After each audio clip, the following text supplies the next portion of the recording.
Plaisir, un honneur même, de passer des heures dans un texte de la parole et ensuite de vous le présenter. Et c'est ce que je vais faire ce matin.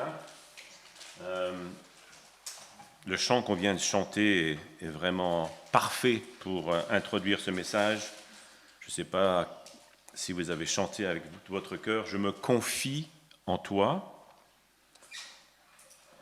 Je sais que tu es mon Dieu, mon avenir est dans ta sûre main. C'est fort, hein? Mon avenir n'est pas dans ma main. En fait, aucun de vos avenirs n'est dans aucune de vos mains. Mais des fois, on pense que c'est possible, que parce qu'on a mis en place certains systèmes, et c'est ce que les disciples dans cette barque aujourd'hui vont craindre, « Oh mince, on n'a pas mis en place le système pour sécuriser notre avenir !»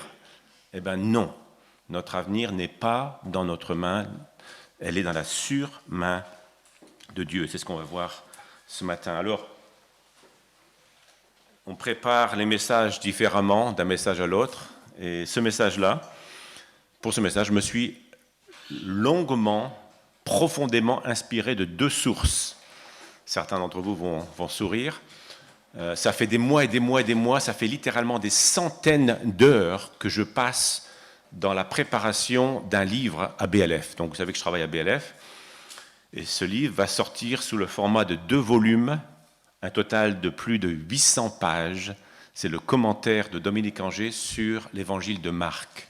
Et là, c'est juste la première partie, les premiers 8 chapitres, d'accord ? Donc ça fait des centaines d'heures que je passe là-dedans. Eh bien, dans Marc, il y a des textes qu'on retrouve dans Matthieu.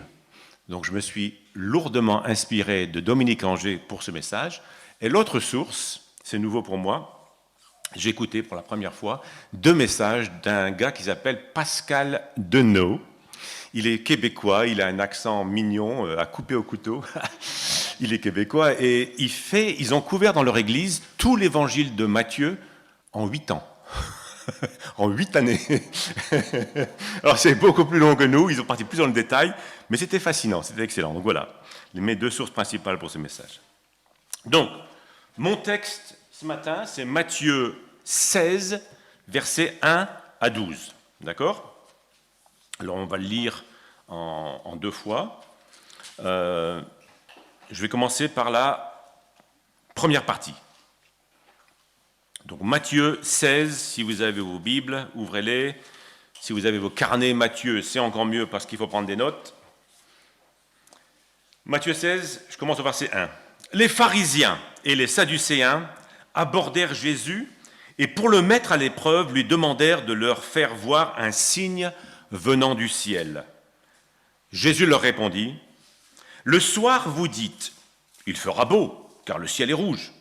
Et le matin, il y aura de l'orage aujourd'hui, car le ciel est d'un rouge sombre. » Hypocrite, vous savez discerner l'aspect du ciel, mais vous ne pouvez pas discerner les signes des temps. Une génération mauvaise et adultère réclame un signe, il ne lui sera pas donné d'autre signe que celui de Jonas le prophète.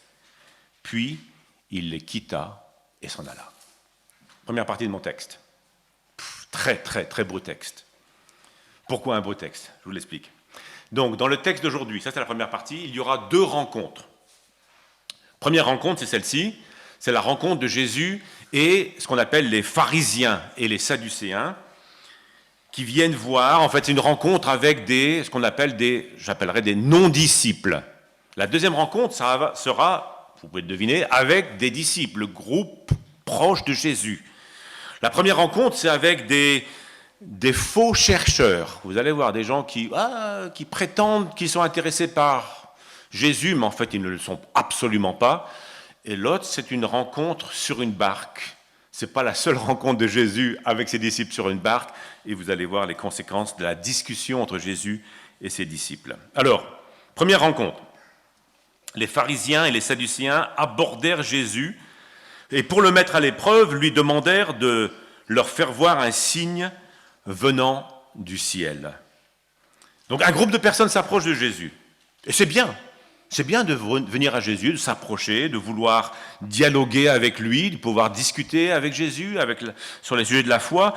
Mais là, le texte dit, dans une autre traduction, ils commencèrent à débattre avec Jésus. Ce n'est pas juste un échange, une recherche honnête, c'est une confrontation qui n'est pas amicale. Elle n'est pas honnête, ce n'est pas des gens qui sont ouverts sur les questions de foi, qui veulent savoir plus. Non, ce n'est pas ça du tout.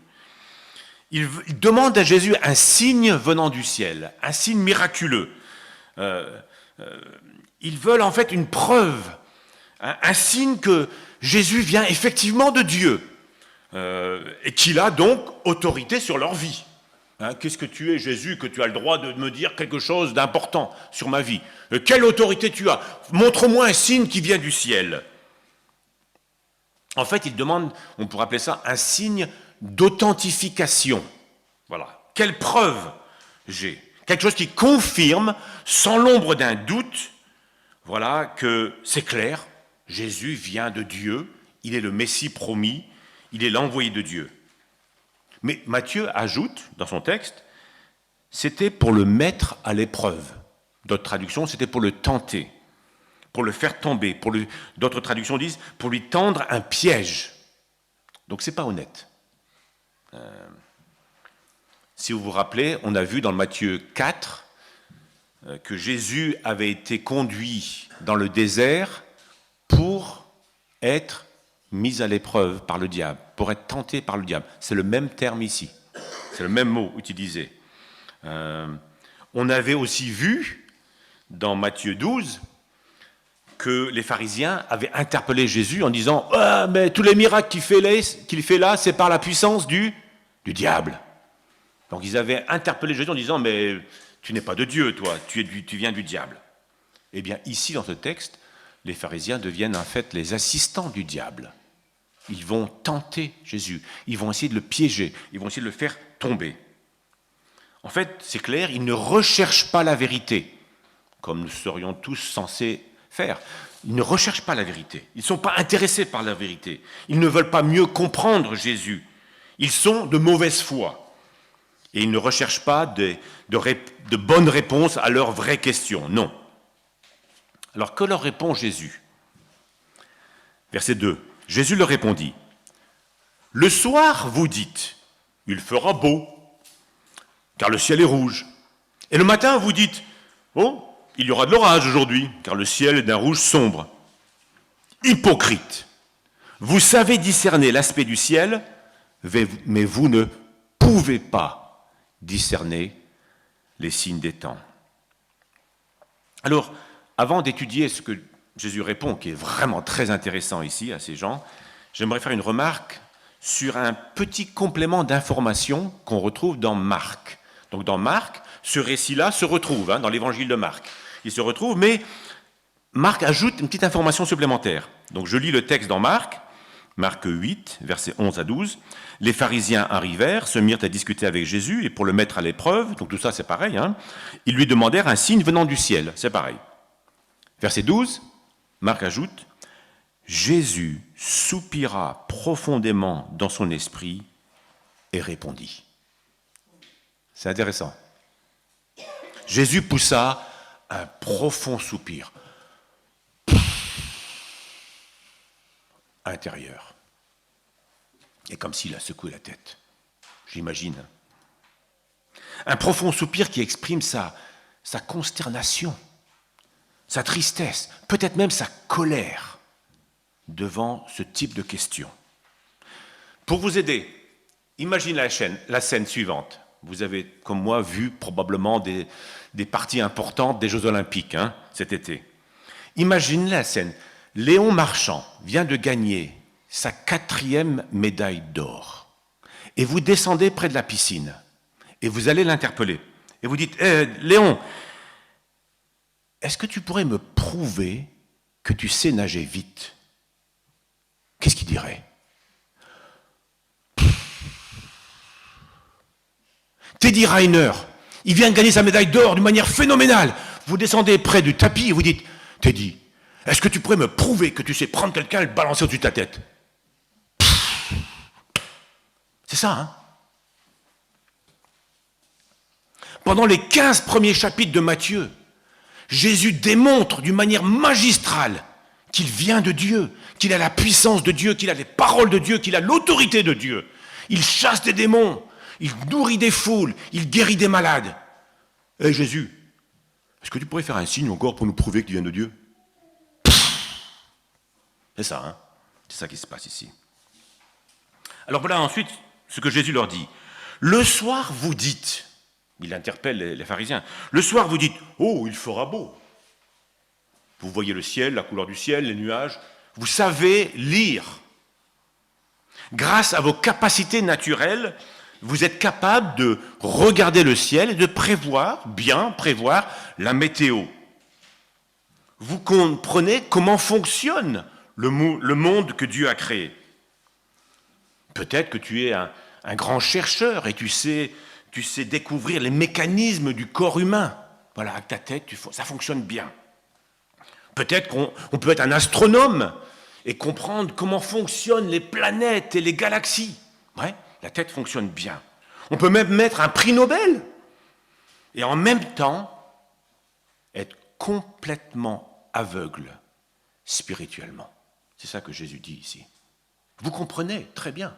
Vous savez discerner, vous savez comprendre, vous savez prédire. Mais, il ajoute, vous ne pouvez pas. D'autres traductions disent, vous êtes totalement incapable de discerner les signes des temps. C'est fort, ça.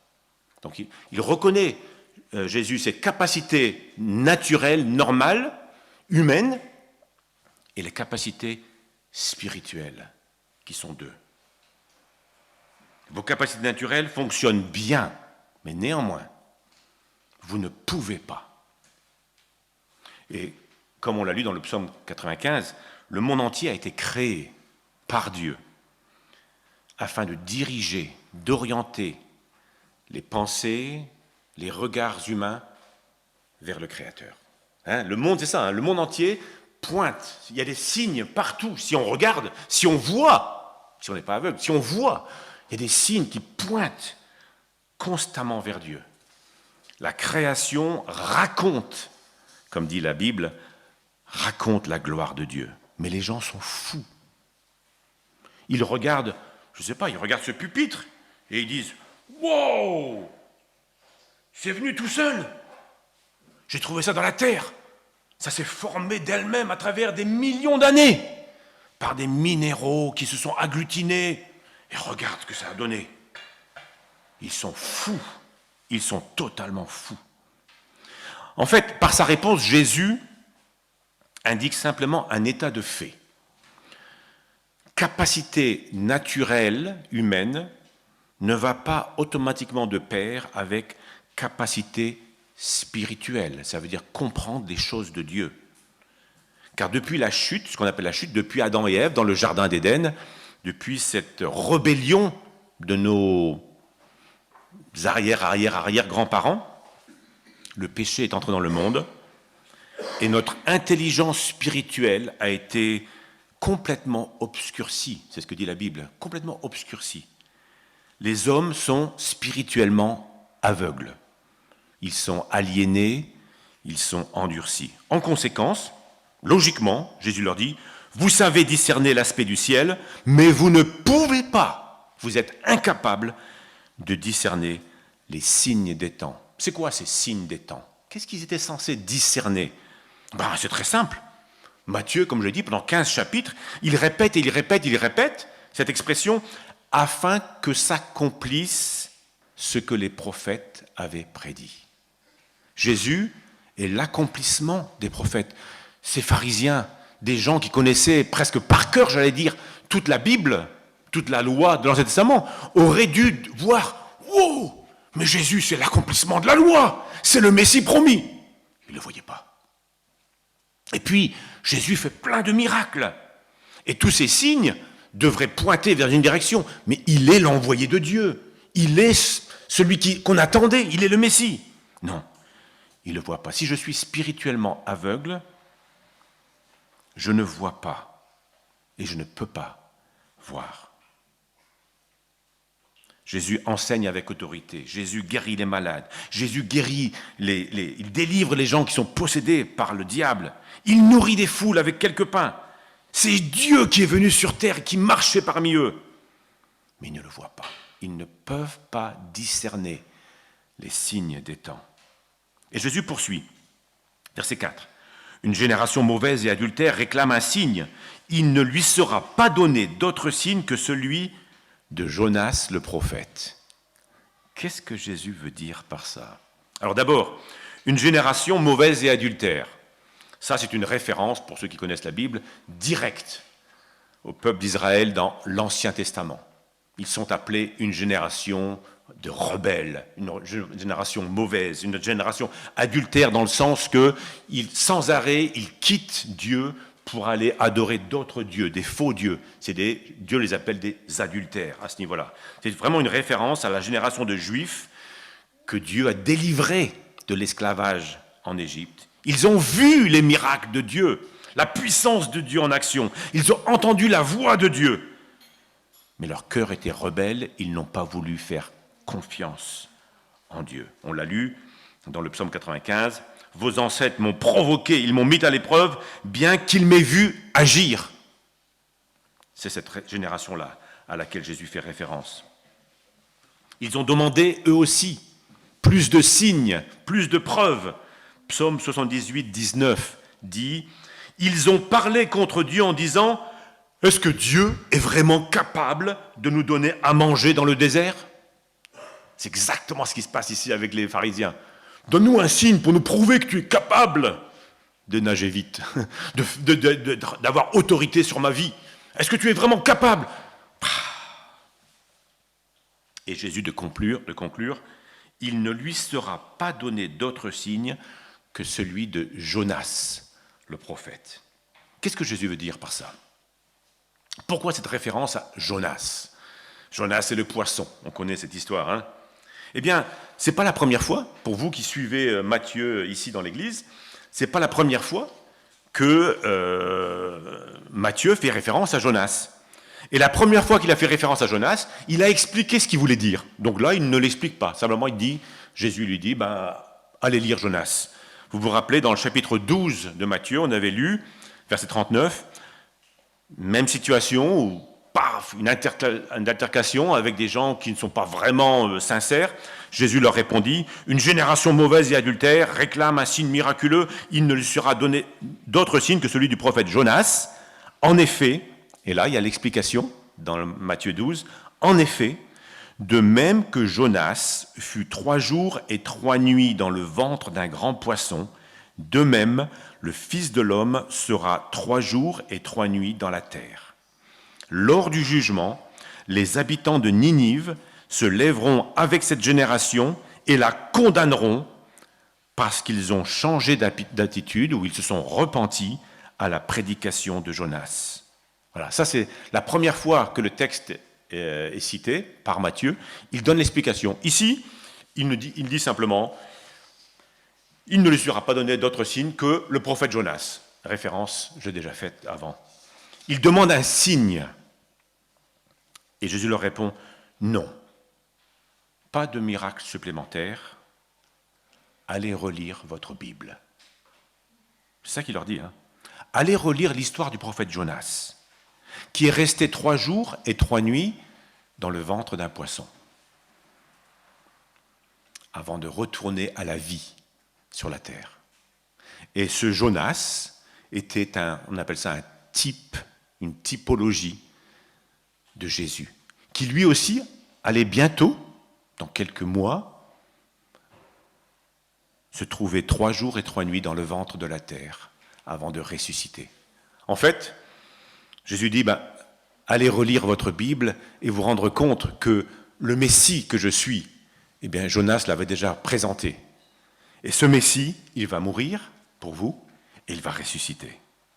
Oui, mais on veut un signe, disent les pharisiens. On veut un signe pour croire. Ça me rappelle un texte que vous connaissez bien peut-être aussi. Dans Luc 16, il y a cette histoire de Lazare et du riche. Ça vous dit quelque chose, ça ? L'histoire de Lazare et du riche. Et Lazare meurt et le riche meurt. Un se retrouve près de Abraham au ciel, et un se retrouve à souffrir en enfer. Et le riche dit à Abraham, « Ah punaise, c'est vrai ce qu'on me racontait, mais je suis en enfer maintenant. Est-ce que tu ne pourrais pas envoyer Lazare pour parler à mes frères? J'ai des frères encore vivants. Et dis-leur que c'est vrai. Il faut qu'ils croient. » Et Abraham répond quoi? Il répond comme Jésus, qu'ils aillent lire la Bible. Ils ont Moïse et les prophètes. Allez lire. Oui, mais un signe c'est mieux, dit le riche. Un signe c'est mieux. Si quelqu'un revient, ressuscite, ils vont croire, c'est sûr, ils vont croire. Qu'est-ce que Abraham lui dit? S'ils n'écoutent pas Moïse et les prophètes, ils ne se laisseront pas persuader, même si quelqu'un ressuscite. C'est exactement ce que dit Jésus ici. Ce n'est pas d'un signe dont vous avez besoin. Les signes ne vont jamais convaincre qui que ce soit. Lis la parole de Dieu.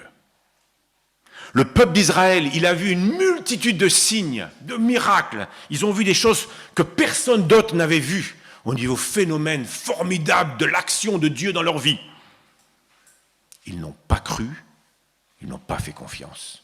Ils sont tous morts dans le désert. Les pharisiens, pareil, ils ont vu plein de miracles, plein de signes. Ils en voulaient juste encore un autre en plus. Ils n'ont pas cru.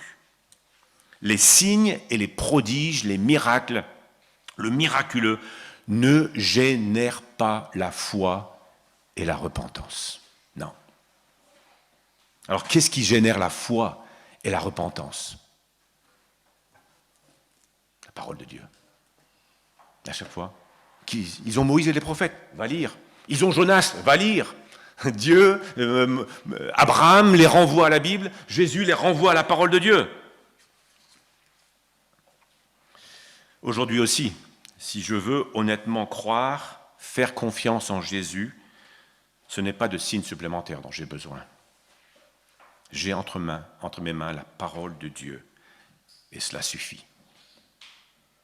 Puis le texte dit, Matthieu 16, deuxième partie du verset 4, « Puis il les quitta et s'en alla. » Une page se tourne dans la vie de ces pharisiens.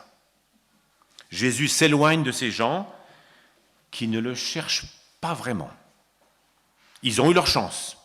Ils ont entendu son message. Ils ont vu ses miracles. C'est la dernière fois que Jésus sera dans cette région. C'est fini. Il n'y reviendra plus. Une page s'est fermée. Alors, quelques mots d'application par rapport à ce texte. Beaucoup de gens s'approchent de Jésus aujourd'hui juste pour débattre, pour discutailler. Ah oui, mais si Dieu existait, il n'y aurait pas tant de misère dans le monde. Ouais, mais si Dieu existait, mais la Bible a dit ça, et pourquoi elle dit ça? Elle se contredit, machin. Discutailler, juste pour discutailler. Dieu ne nous doit rien. Ne demandons pas à Dieu de prouver qu'il est capable de faire telle ou telle chose. Il l'a déjà bien démontré. Mais une recherche honnête de réponse aux questions, ça a sa place. Je vous lis ici un petit extrait de mon livre préféré en ce moment, le commentaire de Dominique Angers sur Marc, qui n'est pas encore sorti, mais qui sort bientôt. Je vous lis un extrait. Donc, une quête honnête de la vérité a sa place, bien sûr.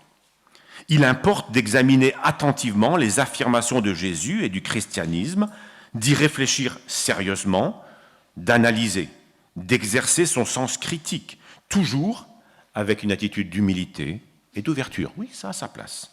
Le mieux, dit Dominique Angers, c'est encore d'aller à la source en lisant les évangiles avec la plus grande attention. Mais c'est aussi d'entrer en contact avec des disciples modernes de Jésus pour constater la différence que fait l'irruption du règne de Dieu dans leur vie. Fin de citation. Alors, si tu ne crois pas encore que Jésus mérite toute ta confiance, de quoi as-tu encore besoin? D'un signe de plus? À un moment, il faut décider et il faut franchir la barrière vers la confiance. Et puis, rappelons-nous aussi que les gens autour de nous ont des lunettes. Des lunettes qui les empêchent parfois de voir ce qui est évident pour vous de voir. Nous ne pouvons pas remplacer ces lunettes du scepticisme par des lunettes de foi. On ne peut pas faire cela. Je continue mon texte. Donc on est arrivé au verset 5. En passant sur l'autre rive, les disciples avaient oublié de prendre des pains. Jésus leur dit, « Attention, attention, méfiez-vous du levain des pharisiens et des sadducéens. » Les disciples raisonnaient en eux-mêmes et disaient, oh, « Mais c'est parce que nous n'avons pas pris de pain. » Jésus, le sachant, leur dit, « Hommes de peu de foi, pourquoi raisonnez-vous en vous-même sur le fait que vous n'avez pas pris de pain? Ne comprenez-vous pas encore? Et ne vous rappelez-vous plus les 5 pains des 5000 hommes et combien de paniers vous avez emportés? Ni les 7 pains des 4000 hommes et combien de corbeilles vous avez emportés? Comment ne comprenez-vous pas que ce n'est pas de pain que je vous ai parlé? Méfiez-vous du levain des pharisiens et des sadducéens. » Alors, ils comprirent que ce n'était pas du levain du pain qu'il leur avait dit de se méfier, mais de l'enseignement des pharisiens et des sadducéens. Voilà une deuxième rencontre. Première rencontre avec les pharisiens et les sadducéens. Ça s'est plutôt mal passé. Deuxième rencontre de Jésus avec ce groupe des disciples. C'est les proches de Jésus. C'est ceux qui l'accompagnent depuis des mois, qui entendent toutes ces paroles, qui voient tous ces miracles. Encore une fois, cette rencontre se fait sur une barque. On pourrait dire que ces rencontres sur les barques se passent en généralement mal pour les disciples. Vous vous rappelez dans Matthieu, ce n'est pas la première. La première rencontre sur une barque, c'était dans Matthieu 8, la deuxième dans Matthieu 14 et ici dans Matthieu 16. La première, il y a eu une tempête, Matthieu 8, 23. Et leur réaction des disciples était « Ah, nous allons tous mourir !» C'était la catastrophe. Et Jésus réagit en disant quoi?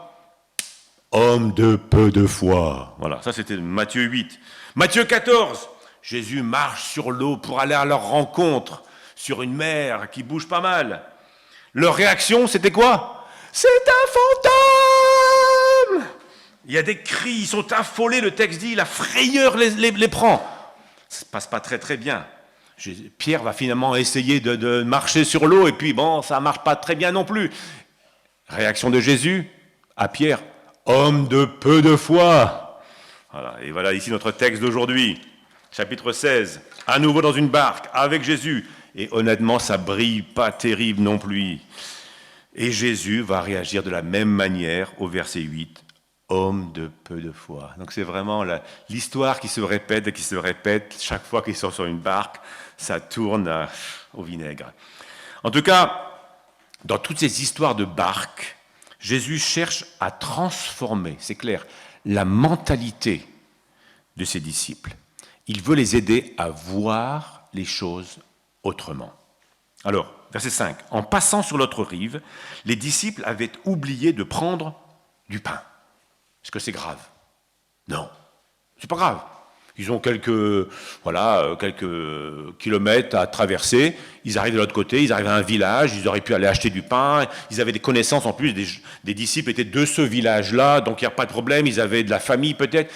Aucun problème pour trouver à manger. C'est peut-être une petite négligence d'avoir obligé les sandwichs pour la route. Ça aurait été sympathique de manger les sandwichs pendant la traversée, mais c'est vraiment pas grave. Et Jésus ne va pas leur reprocher ça, à aucun moment. Non.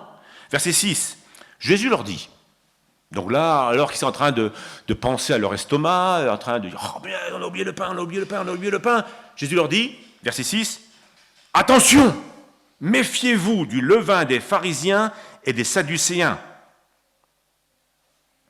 Les disciples, verset 7, raisonnaient en eux-mêmes et disaient, oh, c'est parce qu'on n'a pas pris de pain. Ce que Jésus dit, c'est « Attention, méfiez-vous ». Autre traduction pour ce même verset, gardez-vous avec soin, ou gardez-vous attentivement, ou encore, soyez en garde contre le levain, ou méfiez-vous soigneusement. C'est vraiment un avertissement très solennel. Il y a danger. Et si je vois le danger, je crie « Attention, danger !» C'est comme un enfant qui est sur le point de traverser la route, alors qu'il y a des voitures qui passent très vite et qu'il est très jeune, je ne dirais pas moi je te conseillerais plutôt de ne pas y aller, Boaz. Mais enfin bon, tu fais comme tu veux. Non! Tu dis non, attention! Attention! Est-ce que j'ai dû dire attention, méfiez-vous! Très fort. Dans la langue d'origine de ce texte, pour ceux qui ont fait un peu de grec, le verbe « méfiez-vous » est ce qu'on appelle à l'impératif présent. Ça veut dire c'est une action qui dure, qui continue. C'est comme si on pourrait le traduire « soyez toujours continuellement sur vos gardes ». C'est une bonne façon de le traduire. Soyez toujours continuellement sur vos gardes. Méfiez-vous de quoi? Jésus dit « méfiez-vous du levain des pharisiens ». C'est quoi cette affaire de levain? Dans l'histoire du peuple d'Israël, le levain a acquis une connotation négative, surtout depuis la sortie d'Égypte. Il y avait ces repas qui ont été mis en place et il ne devait pas avoir de levain dans la maison. Le levain a pris un peu l'image du péché, de tout ce qui nous affecte, nous détruit de l'intérieur, qui fait monter la pâte, toute la pâte. Alors c'est quoi ce levain spécifiquement des pharisiens et des sadducéens? Comme on vient de le voir juste dans le texte précédent, les pharisiens sont de mauvaise foi et ils refusent l'autorité de Jésus sur leur vie. Et ce, malgré tous les signes qu'ils ont vus Jésus faire. Ils sont aveugles spirituellement.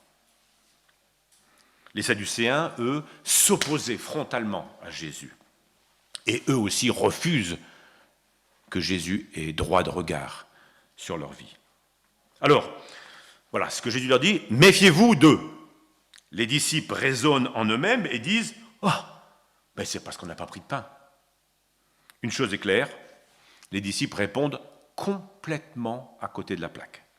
Ils n'ont rien compris de la mise en garde de Jésus. Pascal Denot dit, dans son message, « On pourrait peut-être dire que leurs estomacs faisaient trop de bruit pour qu'ils puissent bien comprendre ce que Jésus voulait leur dire. » Et Jésus dit, « levain », et ils entendent « levain », ils comprennent « pain », je ne sais pas, mais en tout cas, il y a eu une sorte de court-circuit dans leur cervelle, et ils n'ont rien compris de ce que Jésus a dit. En fait, ce qu'on pourrait dire, c'est que leurs besoins physiques, leurs soucis matériels, on n'a pas de prix de sandwich, a fait une sorte d'écran à la parole de Dieu. Voilà. Ils sont tellement préoccupés par l'absence de pain pour le voyage qu'ils n'arrivent pas à entendre ou comprendre les avertissements de Jésus à leur égard. Ils passent complètement à côté de ce qui compte vraiment. Ce qui compte vraiment, ce n'est pas le pain pour le voyage, c'est ce que Jésus voulait leur dire.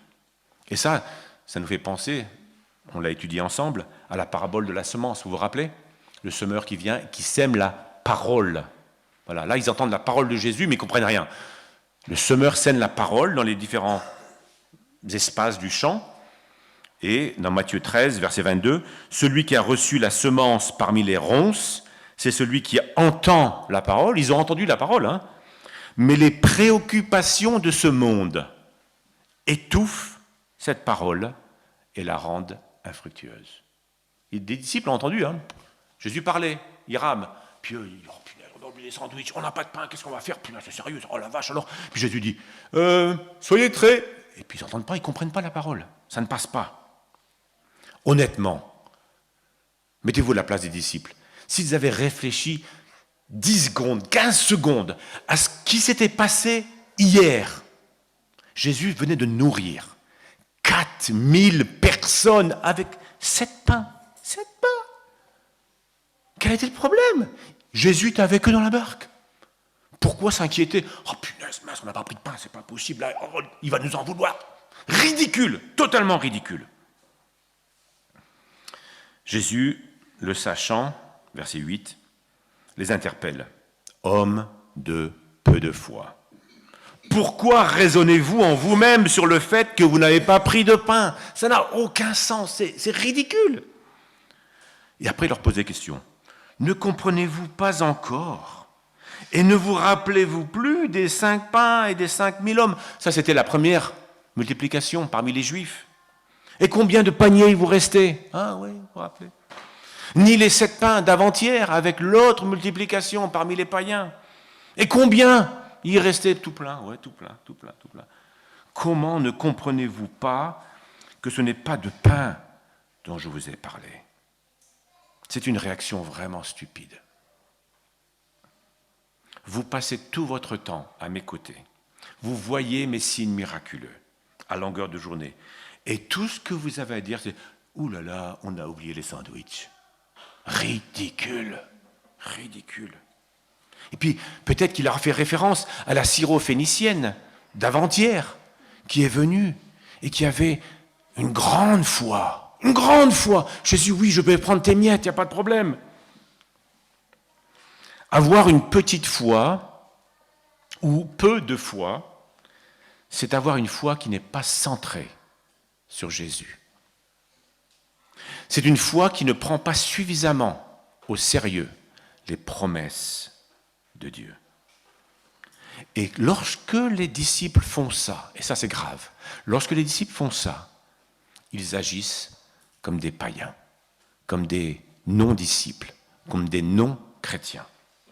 On a lu ce texte, je ne vais pas le relire tout à l'heure, c'est Philippe qui l'a lu, dans Matthieu 6, versets 25 à 34, où Jésus dit « Ne vous inquiétez pas, non, ne vous préoccupez pas, parce que, il dit, verset 31, « Ne vous inquiétez donc pas et ne dites pas, que mangerons-nous » Mais c'était la question des disciples. « Mais que mangerons-nous? On n'a pas pris du pain.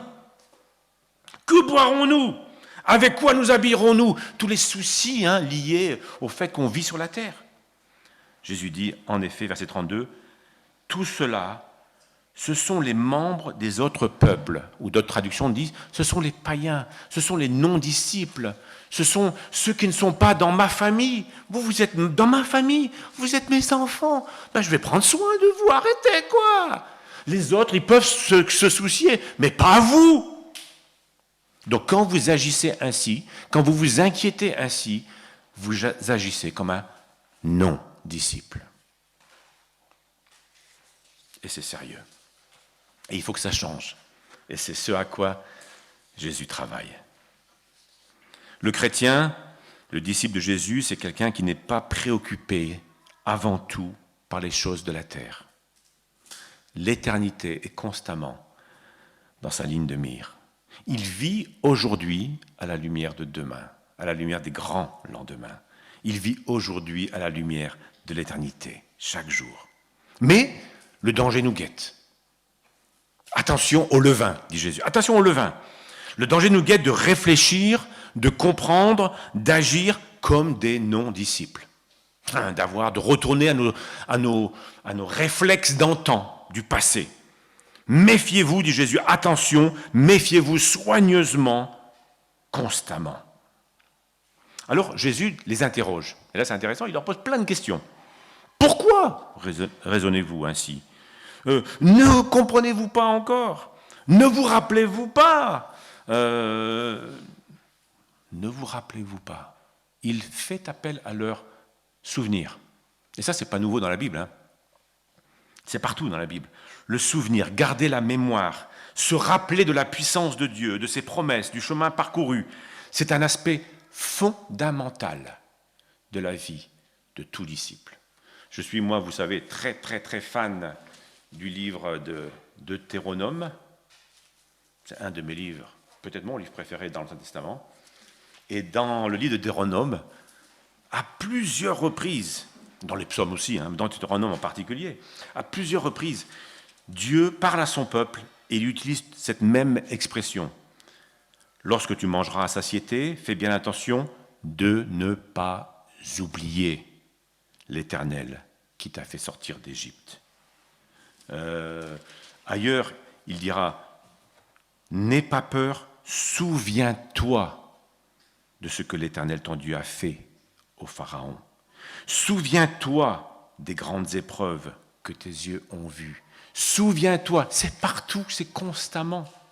On a besoin de nous rappeler. Et chaque fois qu'il dit ça, c'est pour faire quoi? C'est pour se souvenir de qui Dieu est et de ce qu'il a fait. Et pour nous, c'est pareil. Au lieu de nous inquiéter parce que j'ai pas de pain, ils auraient pu simplement se souvenir. Attends, hier, il a fait quoi déjà? Ah oui, c'est vrai, hier, il a fait ça. Ah ben c'est bon. Le souvenir des œuvres de Jésus aurait pu les rassurer. Mais ils ne l'ont pas fait. Nous avons besoin de régulièrement nous rafraîchir la mémoire.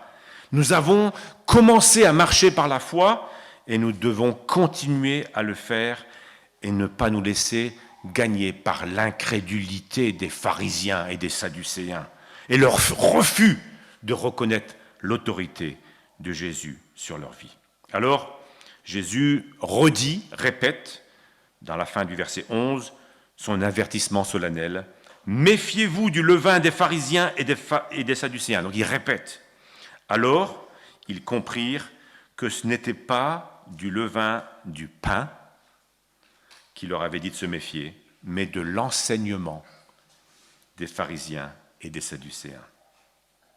Oui, nous devons tous, nous aussi, si nous sommes disciples de Jésus, nous méfier de ce levain des pharisiens. Tout ce que j'entends chaque jour, tout ce que vous entendez chaque jour, que ce soit sur Internet, que ce soit dans la rue, que ce soit au cinéma, c'est une forme de levain, d'enseignement, et ça modèle vos pensées. Mais le levain des pharisiens, c'est aussi une religion qui est basée sur l'homme et non pas sur Dieu. C'était les pharisiens, ça. Je vis ma foi de manière hypocrite. Jésus leur dit là, hypocrite que vous êtes, dans le premier texte d'aujourd'hui, hypocrite que vous êtes. Vous avez une religion qui est basée sur le paraître, sur ce que les gens pensent de vous. Et Jésus dit, méfiez-vous de ça aussi, de baser votre foi, votre religion, vos croyances sur le paraître, sur faire ce que vous devriez faire, venir à l'église dimanche matin, chanter les chants, lire la Bible, pour que les gens pensent, ouh, c'est un bon chrétien ça. Méfiez-vous. Ça aussi, c'est du levain des pharisiens. Et puis le levain des pharisiens, c'est aussi une religion centrée sur les œuvres, plutôt que centrée sur la grâce. C'est la grâce de Dieu, le pardon de Dieu qui nous porte. Ce n'est pas parce qu'on fait suffisamment d'œuvres, de bonnes actions, que Dieu aura un regard favorable sur nos vies. Absolument pas. C'est la grâce de Dieu dont nous dépendons. Nous sommes tous potentiellement affectés par ce levain des pharisiens. On a tous tendance à se concentrer sur la vie présente, sur le sandwich dans la barque, plutôt que sur l'éternité, sur le lendemain. Alors, je finis ici, le danger nous guette tous, de nous inquiéter au sujet du manger et du boire, de vivre pour le présent sans penser à l'éternité. Et alors Jésus est là et nous avertit, attention, la prochaine fois que vous vous inquiétez, pour des questions de finances, pour des questions de santé peut-être, écoutez le message de Jésus. Attention, il nous dit, méfiez-vous du levain des pharisiens. Remarquez quelque chose de formidable dans ce texte, de fantastique, de très beau. Ça m'amène les larmes aux yeux quand j'ai lu et j'ai constaté ça. Avec les non-disciples, avec les pharisiens dans notre premier texte, avec cette altercation avec Jésus, se finit par quoi? Jésus les quitte, il s'en va. Ils sont là, Jésus dit non, non, Jésus là, non, puis il s'en va. Avec les disciples, une forme d'altercation, Jésus dit ah non, puis ils ne comprennent rien du tout, Jésus dit ah non, il pose de... Et Jésus reste avec eux. Jésus reste avec eux. Nous aurons des altercations, nous aurons des discussions avec Jésus. Jésus va nous poser des questions toute notre vie. Mais il reste avec nous. Jésus ne lâche pas les siens.